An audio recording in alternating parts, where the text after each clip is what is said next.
The Fist by Marcia Eppich Harris. The divorce mediator appointment was at 4:00 p.m. in a squat brick office building right off of 56th and Georgetown Road. Asia and Sandra got there first, but Jack wasn't far behind. He pulled into the lot, his stomach lurching at the sight of Asia and Sandra's car. "It'll all be over soon," he whispered to his reflection in the rearview mirror. He wasn't an unattractive man. Sure, wrinkles surrounded his blue eyes, but he still had all his hair, and the gray wasn't totally noticeable. He was fit for a man of 52, and generally easygoing. But of course, Asia and Sandra had to make things difficult. Better face the music, he thought. Inside the office, a plump secretary with yellow and brown striped hair sat at the front desk. "I'm here for the mediator appointment," Jack said. The secretary's lips formed a hard smile. Asia came to stand next to Jack. "Hey, Jack," she said, regret in her tone. "Asia," he said. "You need to put a deposit on the sessions," the secretary insisted. Jack took out his wallet. "A deposit?" he asked. "It usually takes more than one session," she said. Jack handed her his credit card. "Thanks for paying," Asia said. Jack didn't look at her, but brandished his signature on the receipt. The secretary retrieved the paper, handling it as if it were diseased. "It will be just a few minutes," the secretary said, waving toward the waiting room. Jack nodded and looked at Asia out of the corner of his eye. She looked sad, and his heart tugged toward her, wishing he could reach out and ask her to make up. But after 24 years, he simply couldn't take it anymore. When she moved out, and Jack no longer had to argue with Sandra, it was as if the wet blanket he'd been living under for so long had been lifted and he could breathe again. He missed his wife, but Sandra, not at all.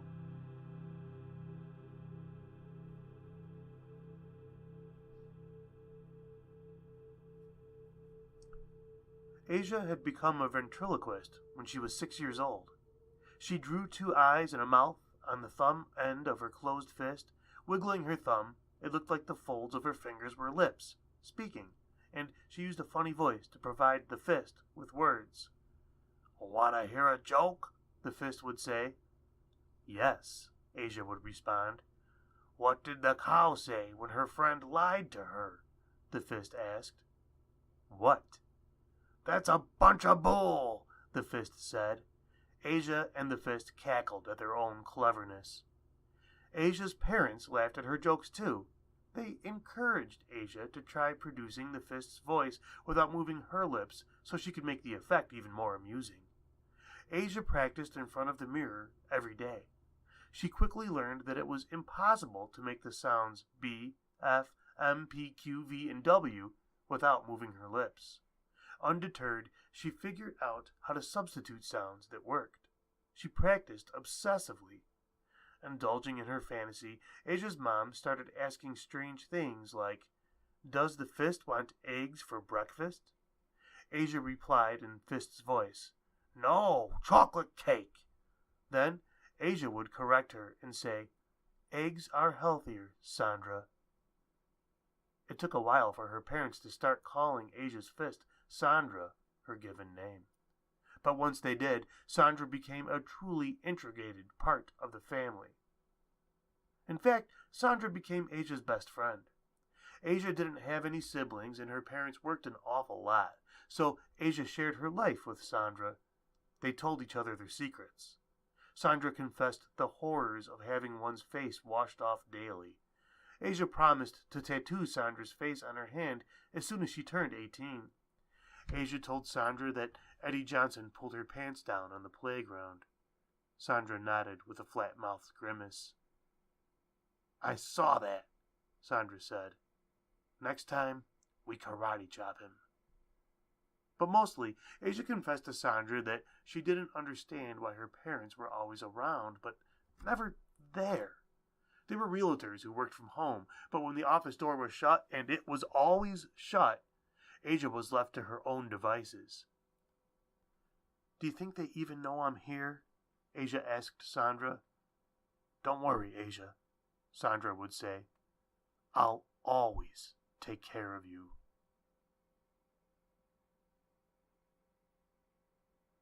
Jack didn't want to explain their problems to a third party, but Asia had insisted. "It's embarrassing," Jack said on the phone. Asia cleared her throat. "Are you saying that my relationship with Sandra is abnormal?" "Yes, I am," he said, "and I think a professional is going to simply say that you have a split personality." "I can hear you, you know," Asia replied, using Sandra's voice. "Oh, fuck off," Jack said. "I'm talking to Asia." "She's not here," Sandra replied. "She went to the toilet." "You're attached to her body," he cried, his hands clenched in anger. Then, looking at his own fists, he shook his hands open, trying to get the sight out of his head. He thought about the early days when he accepted Sandra as just part of Asia's personality. At first, Sandra sort of turned him on. She was dirtier than Asia and liked getting kinky with him. Asia's bedroom behavior was often decorous, but when Sandra was in charge, she enjoyed doing things to Jack that he didn't even know he would like. A couple of years after they got married, they had 2 children, Tara and Mickey. When the kids were little, they thought it was hilarious that their mom's best friend was a hand puppet. They tried to mimic her and were mildly successful. But after the kids got in school and their friends would come over to play, everything changed. The other kids were scared of Sandra and didn't understand where her scruffy voice came from. Mickey would try to explain that Asia could speak without moving her lips, but to other kids, it wasn't funny. It didn't help that Sandra was so insulting.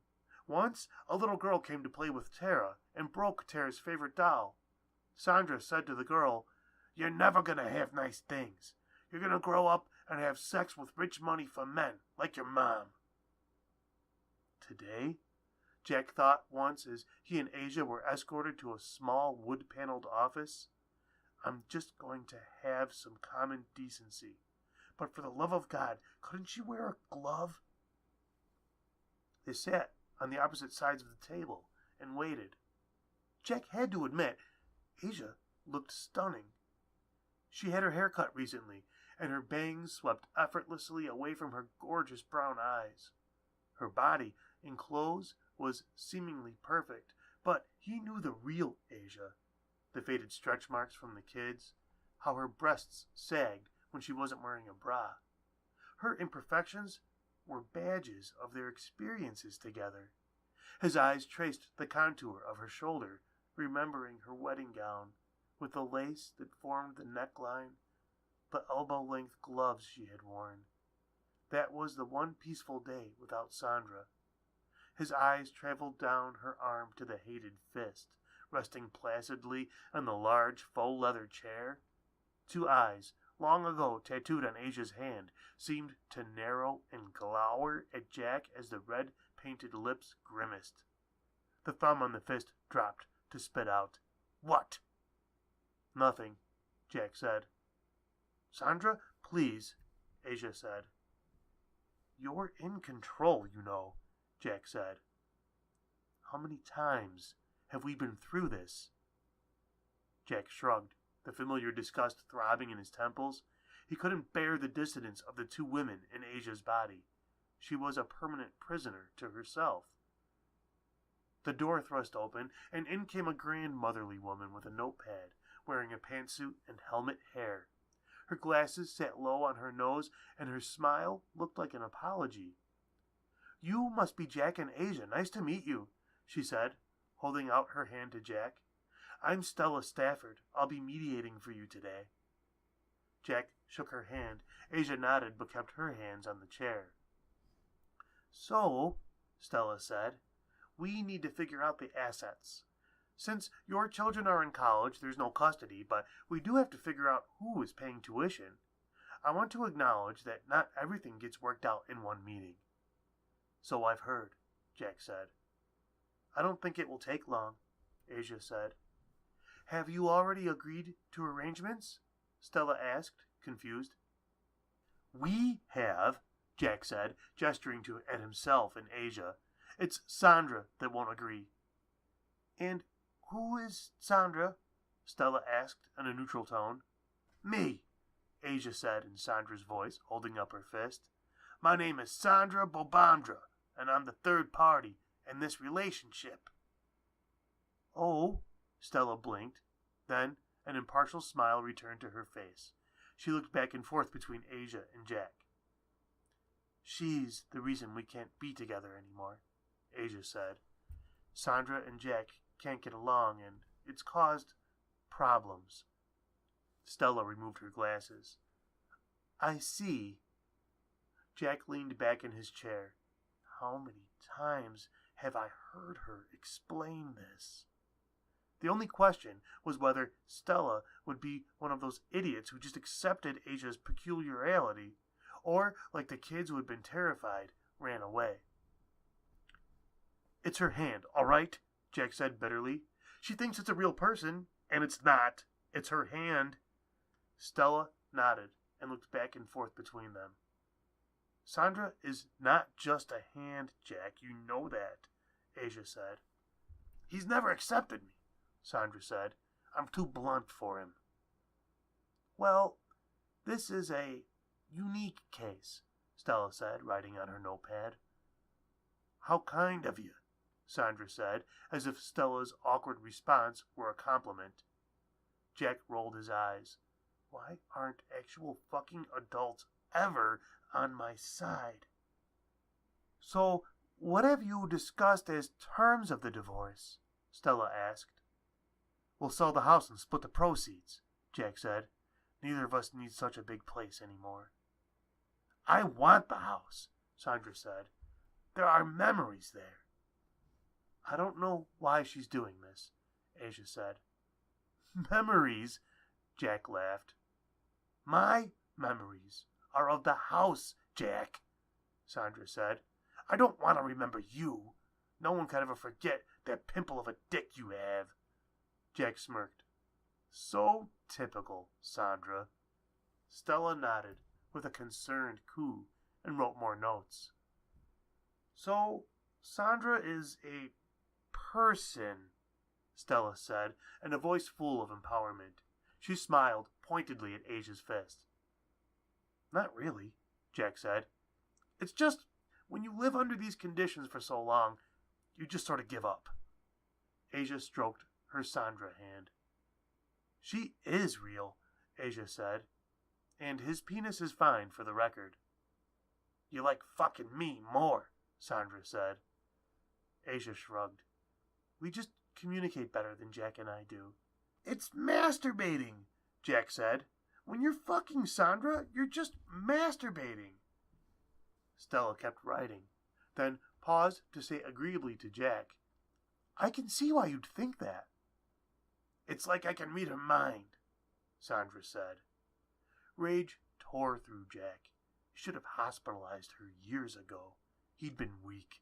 The only time he'd ever suggested getting help, she had a complete breakdown, staying in bed for days and threatening to cut her hand off. It scared him. But now he felt the kind of fatigue that sets in with bone-chilling clarity. He wished he'd let her cut the damn thing off. Come on, Jack, Sandra said. You liked watching us. Oh, please, he retorted. Asia looked like she was going to cry. Jack, Asia said, I love Sandra. Is that what you're going to tell people, that you're gay for your hand? You know that's not what I mean, Asia said. Sandra's been there for me since I was a kid. When my parents got divorced, she was there. When my mom got cancer and died, she was there. When I was in labor for 34 hours with Mickey, she was there. She's always known exactly how I felt and what I needed. She's been there a lot more than you. How could I have possibly been there for you more than a part of your own body? Let's try to be respectful, Stella said. Yeah, Jack, Sandra said. How about a little respect? Jack stood and paced the length of the small room, his heart racing. Respect, said Jack, as if this insulting digit bitch has any respect for me. She's sitting there looking at me like I'm the problem, Jack said. I can understand your frustration, Stella said, but Sandra is part of this discussion, so please try to be decent to her. Are you serious? Jack asked. Stella shifted in her chair, a look of detached calm on her face.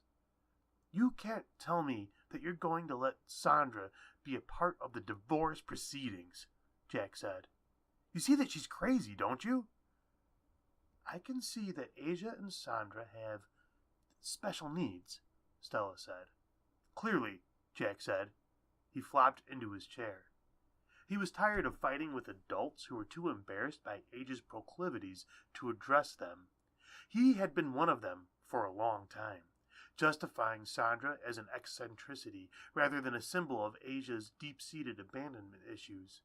But Asia had never even tried to address those problems, and the deeper her feelings of loss, the darker Sandra became. When the kids left for college, both majoring in abnormal psych, Sandra took over. Asia took a piece of paper out of her handbag and slid it over to Stella. Here are the terms that we'd like to actualize going forward, Sandra said. I think they are very fair. Stella looked at the memo. Have you seen this, Jack? She asked. I have, Jack said.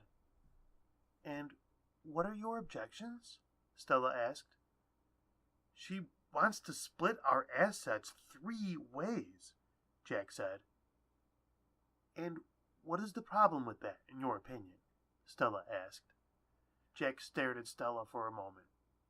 Seriously? He asked. Stella didn't respond. Okay, let me put this in kindergarten terms. Asia and Sandra are counting themselves as 2 people, and I'm only 1. So they get 2/3, and I get 1/3. It does seem unprecedented, Stella nodded. I'm pretty sure that isn't legal, Jack said. Oh, you'd be surprised, Sandra said. Shh, Asia scolded. I'm just saying, Sandra said. Look, Jack went on, no court of law is going to declare Sandra an autonomous human being that deserves 1/3 of our assets.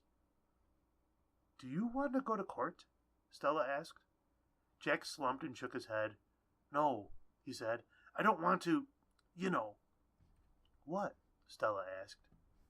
Embarrass her, he said. She'll become a freak show. You act like I can't hear you, Sandra said. Jack ignored her. And I don't want my business to know that I'm married to a crazy mentally challenged, Stella interrupted. Jack sighed. Things could get messy. Maybe more for me than for her. It seems like everyone I meet gives Asia 1,000 feet of cuckoo space, and I'm looked at like the loser who can't accept my wife's special talent. Asia started weeping into a handkerchief that Sandra suddenly offered her. You try living with this, Jack said. There's the beautiful side of Asia, the one who ate peanut butter sandwiches when we were broke, the mother of my children. And then there's this part of her that is ugly, abusive, demoralizing, and won't shut up or go away no matter how good things are, no matter how much money we have or how hard I try. Sandra can't stop judging me and controlling us. I'm done. I'd rather be on my own and mourn the person I thought I married than have to deal with the daily inadequacies that Sandra will never let go of. Jack looked at the table and tried hard not to let the welling emotions take over. He thought about the wall of framed pictures in their living room, Asia's smile shining out from each family photo. Grouped together in photogenic triangles, the bodies in those frames looked like any other American family. Strained lips baring teeth, eyes forked at the edges, opposed attempts at fooling the world. Nice speech, asshole, Sandra said. Now let's sign some paperwork. Jack snarled. Not as long as you think of yourself as a person. That's just it, Asia said, wiping her eyes. You've never accepted me for who I am. Who in the hell would? Jack shouted.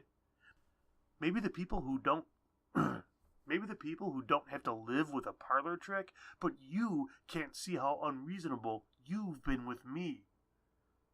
I guess that's why we're getting divorced, Sandra said. I'm not married to you. Stella cleared her throat. Please, let's come back to the issue at hand, Stella said. Christ, Jack sighed.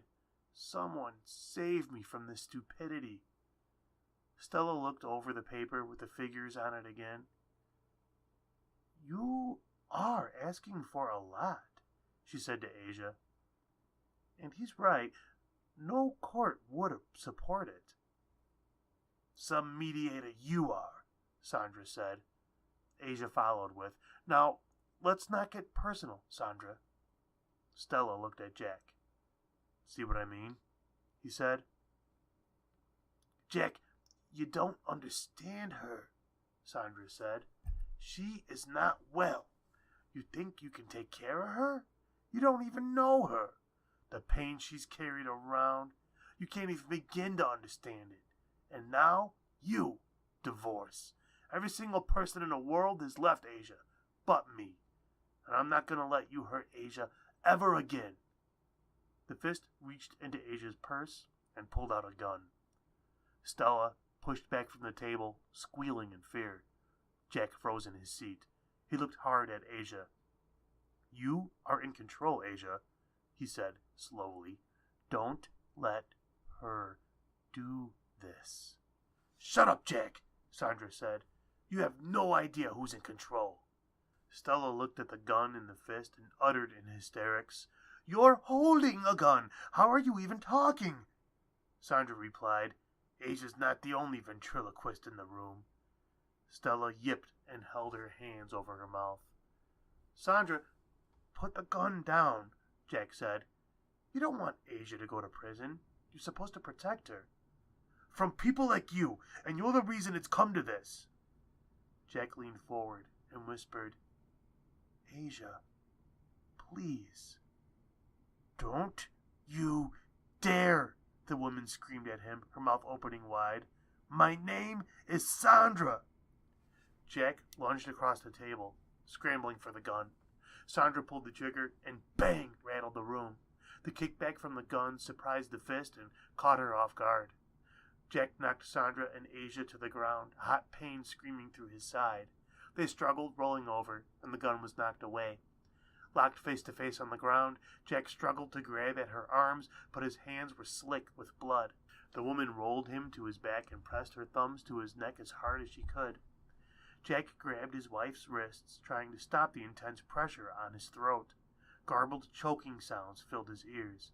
Panicking, he released her wrists and smacked at Asia's face, kicking her feet, a mad dance on the ground.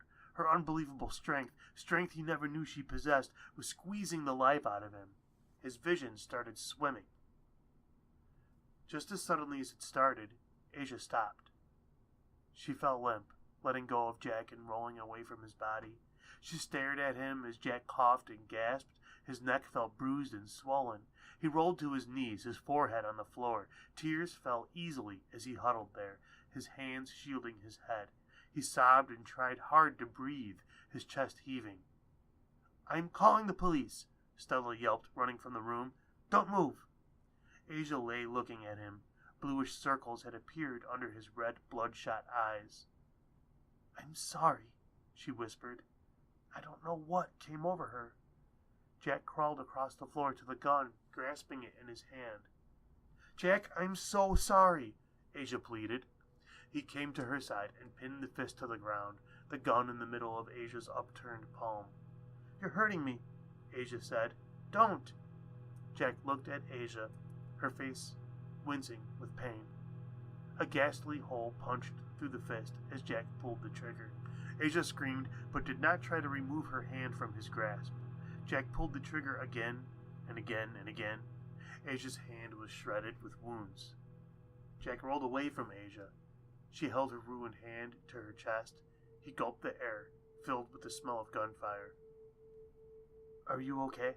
He asked, looking at her across the stained carpet. She shook her head, her face wet with tears. You killed her, she whispered. You killed her. The door swung open, and the first responders filled the room, shouting questions and talking into radios. An EMT got in Jack's face. Sir, have you been shot? He asked. Jack's eyes swam again. He felt down the length of his torso to his wet, blood-soaked shirt and felt the hole in his side. Sandra did it, he said, gingerly touching where the bullet had torn into him. Who's Sandra? The EMT asked. He pointed behind him. Is that Sandra? Jack shook his head, trying not to give in to the darkness that was starting to overwhelm him. Gone, he said. Gone. His head fell to the side, and he saw Asia wearing a white bridal gown with elbow-length gloves. She smiled at him and gestured for him to follow. She walked through a grassy meadow, turning back to make sure he was coming. He stared at her gloved hand, swaying at her side until the darkness pulled him under.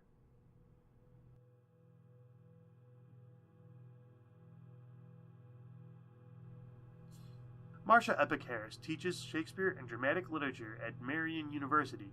Her most recent fiction publications appear in the Bookends Review, Down in the Dirt magazine, and Mused. Follow her on Twitter at Eppich Harris, and check out her complete publications list at www.mepicharis.com. The music in this episode